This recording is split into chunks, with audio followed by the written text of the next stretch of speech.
Good afternoon. Thank you for joining us.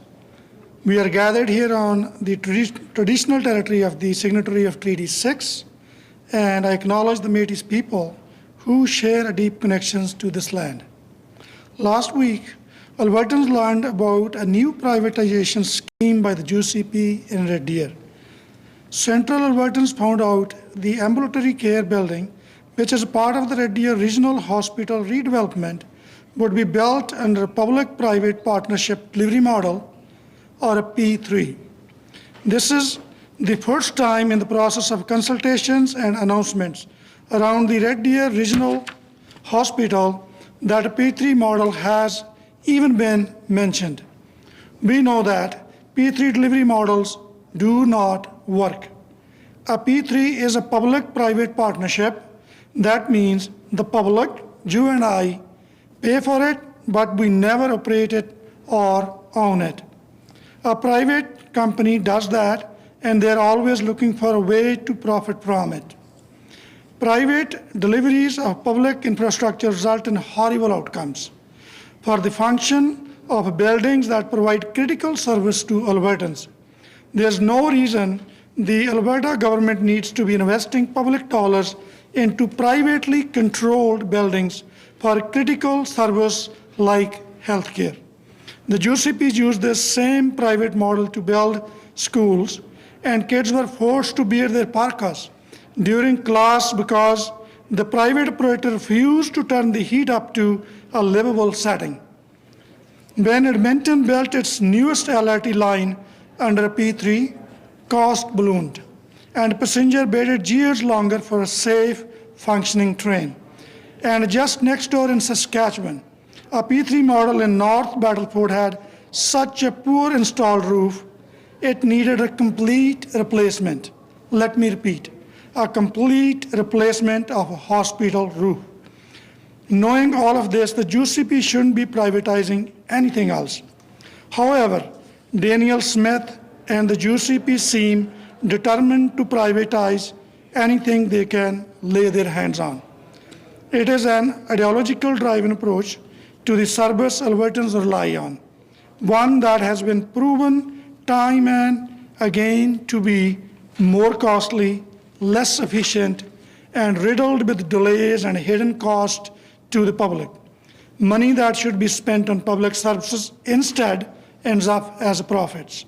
Those dollars should be invested in patient care instead of corporate executive bonuses. To speak more on what this will mean for our health care, I will now pass the things over to Dr. Luanne Metz. Thank you, Jasvir. The push for privatization from conservative governments, particularly in healthcare, is far from new. When Ralph Klein tried to privatize hospitals, the public rose up right here on the legislature grounds to tell the government they did not want privatization. Danielle Smith and her UCP are no different. When they formed government, they cancelled the building of a modern public lab in Edmonton. It was long needed, but that didn't stop them. They were relying on a private provider to take over lab services. Well, that didn't turn out so well for any of us, did it? Not only was Dynalife unable to fulfill their obligations for the current contract, they failed miserably at their expansion into southern Alberta. This costly mistake meant that Albertans had to spend more than $97 million. And let's not forget, it cost another $35 million to cancel the private lab in the first place. And it took less than a year for the lab privatization to utterly fail. Then AHS, in the midst of a chaotic reorganization, had to scramble to ensure that Albertans got timely access to lab tests. These folks just won't learn. Patient care in our hospitals should not be sacrificed for profits. Yet when faced with long surgical wait times, the UCP automatically turn to it, you guessed it, private surgery as the way to solve their problems. Danielle assured us that every Albertan would get their necessary surgeries within the recommended times within a year. She said she was confident she could make that happen. Well, it's pretty clear this latest privatization scheme isn't working yet again. Anyone who has had their surgery canceled time and again, or who is caring for a loved one in agony, knows that she broke that promise. Nobody believed her then, and given this year's budget, there is no reason to believe that she can make it happen now. Since when is it a good idea to double down on a losing strategy? In fact, her own health minister said that she doesn't want to set expectations too high. A year after promising her privatized surgery would eliminate waitlists, 30,000 Albertans are still left waiting, often in agony, waiting for their surgery. It is not asking too much for Albertans to invest in alleviating their pain and suffering. Just remember, when it comes to waste in healthcare, this is the government that bought off-brand children's Tylenol to the tune of $80 million that now sits collecting dust on warehouse shelves while it nears expiration. They have no credibility when it comes to making healthcare more efficient. This is why today we are deeply concerned about yet another privatization scheme with the Red Deer Regional Hospital. Privatizing the outpatient care facilities in Red Deer means a whole new layer of bureaucracy and red tape just to make this P3 facility work, and it has to work with the Red Deer Regional Hospital. Administrators will lose control of the building function to a private provider. Will the temperatures in the outpatient clinic even be allowed to be controlled by staff? Who knows? This is going to result in major problems. Privatization simply does not work. From the delivery of our health care to the buildings it happens in. The only ones who think differently are those who stand to make a profit. But it's not too late to reject this model and to get on track with the public health care that Albertans deserve. Thank you, and we're happy to take any questions. Thank you, Dr. Metz and Jasvir. We'll now go to questions. We'll start with any questions in the room. Please state your name and outlet. No questions in the room? Great, then we'll now go to questions on the phone. Just a reminder to those on the phones to use their *9, and for those on Zoom to use the raise hand function and get into the question queue. We'll now go first to Susan. Go ahead, your line should be open.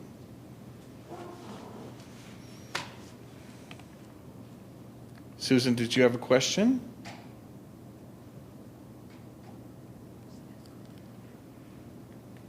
Make sure that you're unmuted yourself.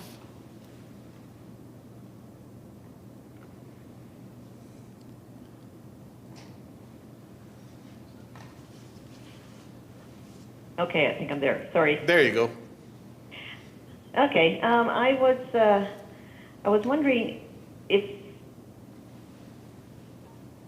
the government changes their mind and doesn't go forward with a P3 project, do you think that would maybe threaten the project? Well, hopefully not. I mean, a P3 project is going to cost us more money in the long run. So if they change their mind and go with a publicly funded project, that's a wise financial decision. Did you have a follow-up? Would you expect, or would there be any chance that a P3 would move quicker? and get construction underway quicker? Absolutely not. It's not based on my personal belief. This is more of evidence, historic evidence we have seen.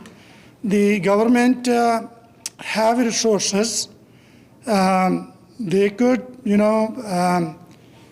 they could recruit and, grow skills, and they had it actually, and they let it grow.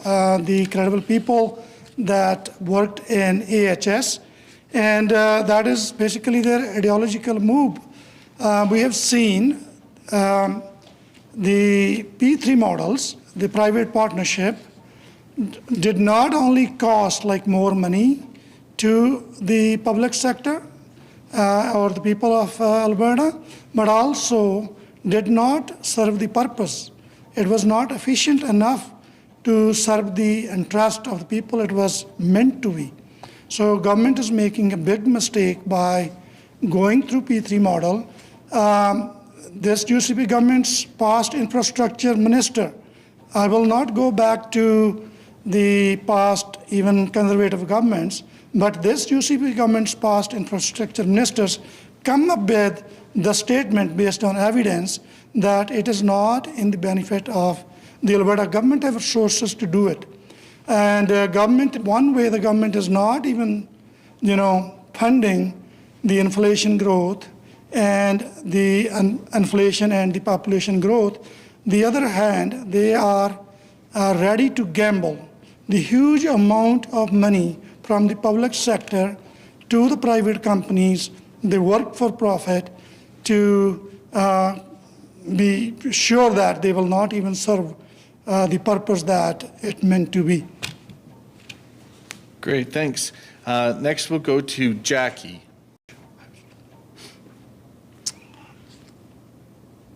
Hi, thank you. Jackie with the Edmonton Journal.